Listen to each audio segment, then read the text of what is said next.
唔知你有冇試過咁樣嘅經驗？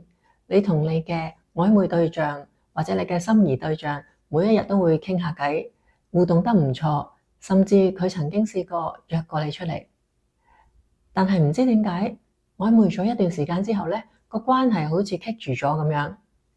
你又怕太過主動呢，俾人覺得你係好糾纏，自我形象覺得好掉價。但係如果你太被動嘅話，你又驚佢誤會你冇意思，然後成件事咧就慢慢冷卻，甚至無疾而終。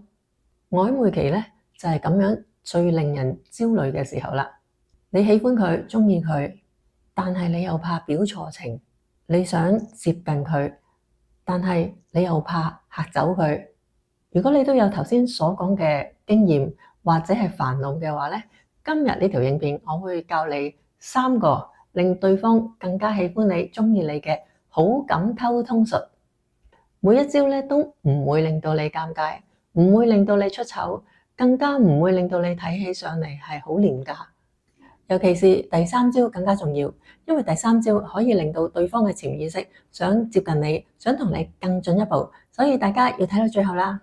Hello，大家好，歡迎嚟到宇宙愛神呢個 channel。第一次嚟嘅朋友，我係 Anita，我係一位吸引力法則導師。我用咗4年時間去研究吸引力法則，點可以令到我自己、我嘅客人同埋我嘅學生變得更加好，工作更順利，吸錢更加容易，感情更加美滿。我咧喺過去已經聽咗好多個唔同嘅感情故事，無論你而家係喺曖昧期啦，已經喺一齊啦，或者係面臨分手，或者係已經分咗手，都有各式各樣唔同嘅問題或者係糾結。今日咧，我主要集中係講曖昧期，點樣可以用3招嘅好感溝通術，令到你同對方咧係可以有順利啲嘅發展。例如，你可以試下用呢一個方法問佢，你一定都有試過做嘢好忙，忙到好晏先食飯，甚至冇食飯。我今日都係咁啊！我而家我覺得好肚餓，我想放空去休息一下。舉多一個例子，例如你可以話，你應該有試過喺人群之中，你突然間覺得好嘈，你好想一個人行開，靜靜休息一下。以上呢2個例子嘅講嘢方法咧，其實係隱藏咗3個效果。第一，你嘅問題係可以令對方認同，佢嘅內心對你產生共鳴感。第二，你唔係直接問緊佢問題，你係分享緊你自己嘅感覺，然後假設佢都曾經試過呢一個感覺，咁樣可以令到對方減低佢對你嘅防備。因為我哋每一個人，如果聽到人嘅問題嘅話，我哋會自動有一個防備嘅機制，唔知佢問我咩呢？唔知佢想知道呢個答案愛嚟做咩呢？但如果你用以上嘅方法呢，佢個防備就會降低。第三，呢啲問題係唔會令到你出醜嘅，即使對方冇試過，但係佢都可以禮貌咁樣回答你，唔會令到你尷尬。呢一種你都一定有試過，你都一定有聽過嘅問題方法，喺心理學裏面係叫做預設共感法，能夠快速拉近你哋嘅心理距離，令到曖昧變成好自然。第2招叫做轉換話題輕描技巧。好多人喺曖昧嘅時候想要調情，但係又唔敢太過明顯，因為驚嚇怕咗對方。所以呢一招輕描法唔係令到對方要好快咁樣心跳加速，而係令到佢會偷偷地有啲會心微笑，或者偷偷地會諗起你所講嘅說話係咩意思呢？個做法係要點樣做呢？例如佢同你講一啲好平常嘅事，例如佢要加班啦，或者佢買咗一件新嘅嘢啦，又或者佢唔小心講錯咗一個字啦，咁我哋就要順住咁樣講。啊，你咁樣講錯，顯得你好可愛啊！又或者你可以話，啊，你呢個反應呢，令我覺得你私底下應該係一個好好玩嘅人。又或者你可以咁樣講，咁樣嘅你感覺比我想象中更加得意，更加令人中意啊！點解咁樣講會係有效呢？第一，你冇直接話中意佢或者喜歡佢，但係你俾到佢一個被欣賞嘅回饋。第二，佢因為被你稱讚而感到開心，佢嘅大腦咧自然會將呢一份好感連結到你身上。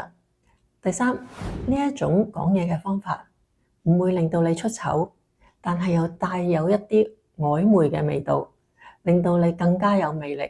喺心理學上，呢個係屬於情緒正向回饋，再加微刺激法。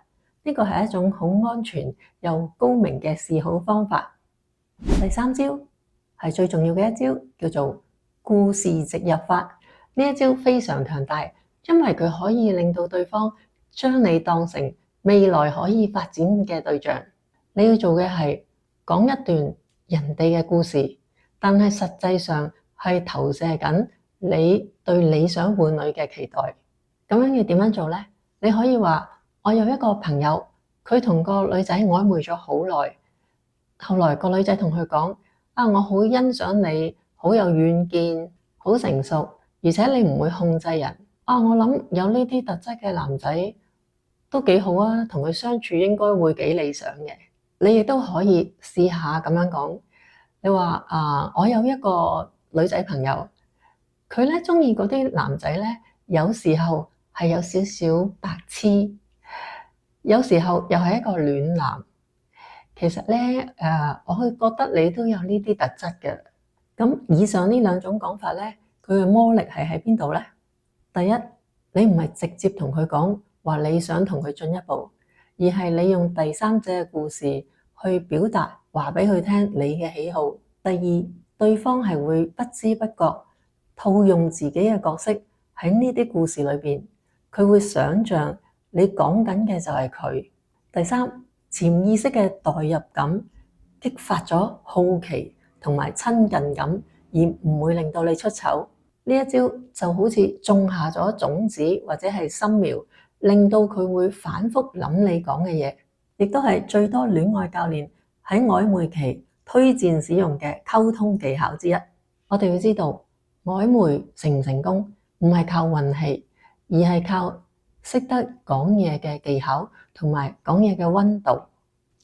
曖昧階段唔係邊個主動邊個就會輸，而係邊個識得製造舒服、安全、令人想靠近佢嘅氛圍，邊一個就贏。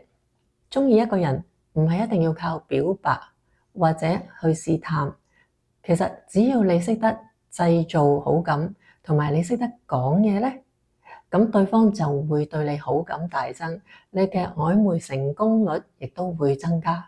最後，我哋複習一次，我哋今日學咗乜嘢？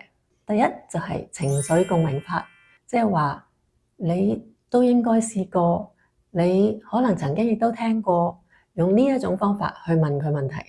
第二，輕描讚美法，例如你話你咁樣回應真係有啲可愛啊。第三係故事植入法，例如你話我朋友鍾意一啲類型你都好似有呢啲特質啊。如果你鍾意呢一類曖昧同埋吸引力嘅溝通技巧，請你留言話俾我聽。未訂閱嘅朋友請用2秒鐘嘅時間訂閱，打開小鈴鐺。鍾意呢一集嘅朋友請俾個讚。我哋下一條片再見，拜。